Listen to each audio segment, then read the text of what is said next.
Okay, what in the world is geographic atrophy? Okay, this is not a country, trust me, that is falling into the ocean or something like that. This is something to do with our health. Here to talk about it with us is Dr. Kareem Jamal. He's a vitreoretinal surgeon with the Retinal Consultants of Arizona and also Retinal Research Institute. Nice to have you with us, Dr. Jamal. Thank you so much, Sandy. So, geographic atrophy, this sounds so interesting. What in the world is this, Dr. Jamal? So what geographic atrophy is, it's a form of end-stage macular degeneration. So when people think of macular degeneration, it's divided between the wet and the dry. And end-stage macular degeneration is what leads to blindness in patients. So with the wet macular degeneration, you have bleeding under the retina that leads to the blindness. With geographic atrophy, it actually remains dry. So that means that there's no blood involved, but what happens over time is that the retina gets thinner and thinner and leads to the vision loss. Whoa, is this something that can be cured or simply treated? How do you deal with this? Unfortunately, no. It's the one form of macular degeneration that currently there is no treatment for. And that's really what's scary about it, is that although it's a smaller segment of macular degeneration, it's about 20% of all end-stage legal blindness due to macular degeneration. The prevalence of geographic atrophy actually quadruples with every decade that you live, starting at age 50. So the number of patients who have it increases as you get older. And of course, because we have so many older people living longer nowadays, the incidence of geographic atrophy is increasing as well. But as to your question, unfortunately, with all of the research that's been done and all the clinical trials, there's been nothing that's shown to date that slows down geographic atrophy. And that's one of the reasons that I'm here, first of all, to raise awareness to your viewers, but second of all, Retina Consultants of Arizona and the Retinal Research Institute, not only are we the largest clinical retina research group in the entire country, but we have access to the new medications that are being studied to actually slow down or possibly reverse geographic atrophy.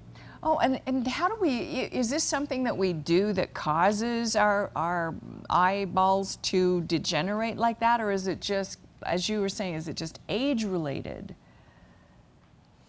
Well, it's multifactorial. And so the biggest risk factor is age. There is a genetic component that we found. There's an inflammatory component, and there's what we call an environmental component, so exposure to UV light, as well as smoking. Smoking is probably the biggest modifiable risk factor in terms of accelerating macular degeneration. Wow. How many people would you say, I mean, is this really prevalent, Dr. Jamal? How many people get this geographic atrophy?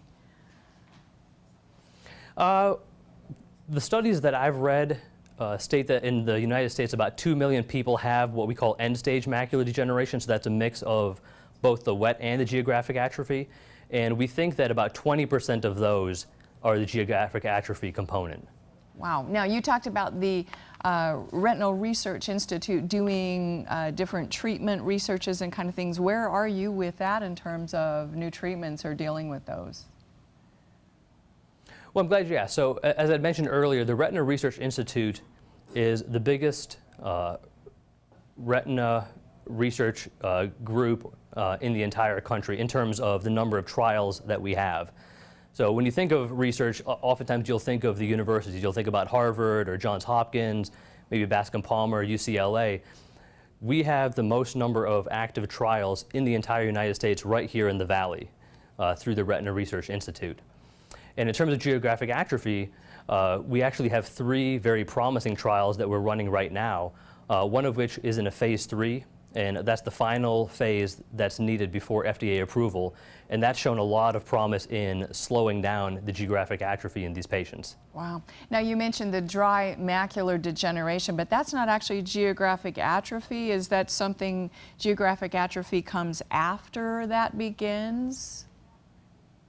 Well, it's two-pronged. So what most people think about when they think of dry macular degeneration are these deposits called drusen that develop underneath the retina, and that can lead to some vision loss, but ultimately to wet macular degeneration. Geographic atrophy is just a different form of the dry. So you can have drusen, but concurrently you have these thin areas of the retina as well. Wow. So how do people find out? Do they have symptoms that they know that this might be happening, that they're getting macular degeneration and geographic atrophy? Do they feel it? What happens to them? Yeah, unfortunately, there's no real pain receptors in the retina, so you're not going to feel anything in terms of pain. What'll happen is that you might start noticing some visual aberrations, so just some changes in your vision. And really what we encourage is that everybody over the age of 50 go to their eye care provider and just get a dilated eye exam just to examine the entire eye, take a look at the retina and just see are there any early signs of macular degeneration or anything that could cause trouble down the road. And then you can just kind of determine how often they need to be seen after that or whether they need to be referred to a specialist for any further evaluation or testing. Sure. Well, I know with a lot of diseases that early detection is really the key to surviving the disease or fixing it or at least keeping a handle on it. Does that make a difference with this disease, Dr. Jamal?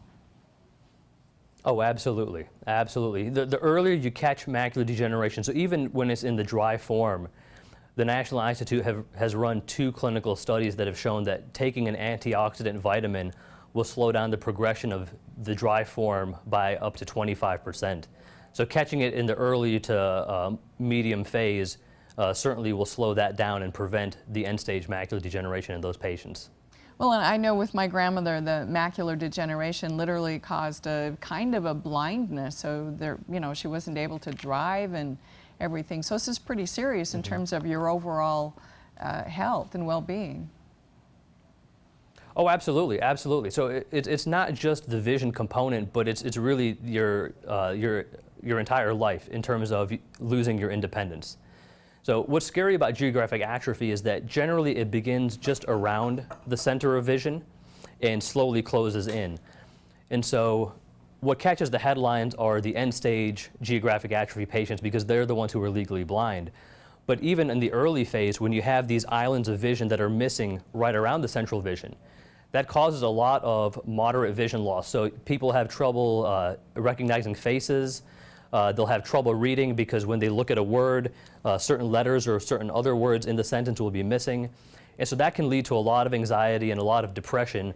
And ultimately, if it continues to progress, it'll lead to a loss of independence. Well, very, very sad. But the good news is that the Retinal Research Institute and also the Retinal Consultants of Arizona are doing a lot of work to find out more about this and help people survive it the best they can. So that's very good news for us. Absolutely. Dr. Kareem Jamal, thank you so much for joining us today, Dr. Jamal. My pleasure. Don't you go away. Thank you so much.